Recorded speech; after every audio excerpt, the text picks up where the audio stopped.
नारद जी के चले जाने के बाद जगत के रचयिता ब्रह्मा जी के पास दक्ष जी जाकर कहने लगे, हे पितामह, तुम्हारा पुत्र नारद मेरे पुत्रों को ज्ञान का उपदेश देकर संसार से विरक्त कर देता है।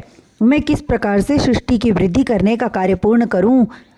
दक्ष के वचनों को सुनकर ब्रह्मा जी बोले, हे दक्ष प्रजापति, तुम कन्याओं की उत्पत्ति करो। स्त्रियां वैसे भी अज्ञानी होती हैं। नारद के ज्ञान का उपदेश का प्रभाव उन पर न होगा। इतनी कथा सुनकर सुखदेव जी राजा परीक्षित से बोले, हे राजन, ब्रह्मा जी की आज्ञा शिरोधार्य कर दक्ष ने 60 कन्याओं की उत्पत्ति की, जिसमें 10 कन्याएं धर्म को, 27 कन्याएं चंद्रमा को, 2 भूतों को, 17 कश्यप को, 2 अंगिरा को, 2 कृशाश्व को ब्याह दी। उनसे अनेक जीवों की उत्पत्ति हुई। धर्म की 10 स्त्रियों के नाम भानु, लंबा, विश्वा, कक्कव, जाभी, साध्या, वसु, मुहूर्ता, संकल्पा और मृत्युवती थे। भानु का पुत्र देव ऋषभ तथा देव ऋषभ का पुत्र इंद्रसेन था। लंबा का पुत्र विद्योत तथा विद्योत से मेघगण हुए। कक्कव के पुत्र संकट और उनसे कीकिट उत्पन्न हुए। कीकिट से अभिमानी देवता उत्पन्न हुए। दक्ष कन्या जाभी के पुत्र स्वर्ग और स्वर्ग से नंदप हुए।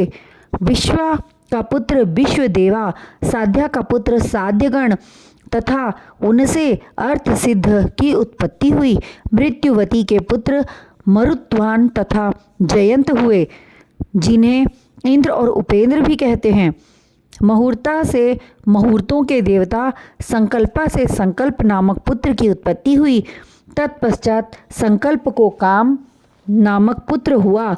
वसु के पुत्र अष्टवसु हुए। उनके नाम द्रोण, प्राण, ध्रुव, अग्नि, द्रोणवसु, विभावसु आदि हुए। भूत की स्त्री के गर्भ से अनेकों रुद्र उत्पन्न हुए, जिसमें 11 मुख्य रुद्र हैं।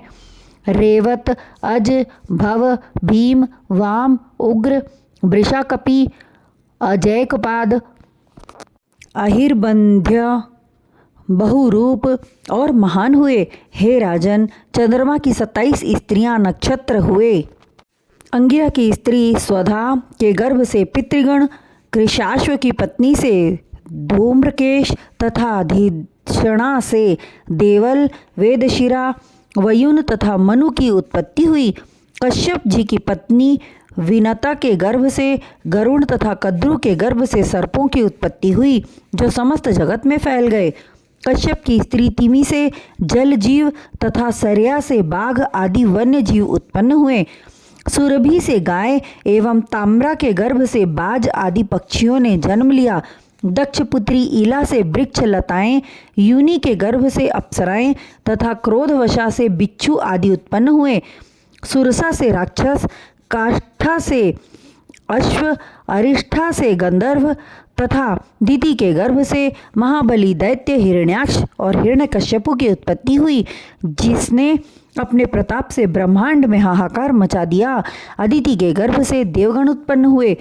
विप्रचित्ति दानव की स्त्री सिंहिका के गर्भ से राहु नामक दैत्य उत्पन्न हुआ, जिसका सिर श्री नारायण ने सुदर्शन चक्र से काट लिया था। विवश स्वान की स्त्री छाया के गर्भ से शनैश्चर और सावर्णी मनु नामक 2 पुत्र उत्पन्न हुए। अर्यमा की स्त्री मातृका से चशरणी उत्पन्न हुए। उन्होंने वर्ण व्यवस्था का प्रचलन किया। वृषा संतानहीन रहे। त्वष्टा की पत्नी कुमारी रचना थी। उसके गर्भ से सन्निवेश और विश्वरूप नामक 2 पुत्र उत्पन्न हुए तथा बृहस्पति के रूठ जाने पर देवताओं ने विश्वरूप को अपना पुरोहित बनाया। उपरोक्त कथा सुनकर राजा परीक्षित श्री सुखदेव जी से बोले, हे महात्मन, सवर्णा का क्या वृत्तांत है? परीक्षित के वचन सुनकर श्री सुखदेव जी बोले, हे राजन, सवर्णा अपने पति सूर्यदेव का तेज सहन नहीं कर सकी, इसलिए मंत्र बल से अपने समान स्त्री की रचना कर बोली कि मेरे बदले तू यहाँ पर निवास कर, और स्वयं पिता के घर चली गई। जब यह बात विश्वकर्मा जी को ज्ञात हुई कि सवर्णा अपने स्वामी की आज्ञा के बिना चली आई है, तब वे क्रोधपूर्वक बोले, तू अपनी इच्छानुसार मेरे घर आई है, तेरे स्वामी की आज्ञा सम्मिलित नहीं है, इसलिए मैं तुझे नहीं रखूंगा। निराश होकर सवर्णा वहां से निकलकर कुरुक्षेत्र में चली गई।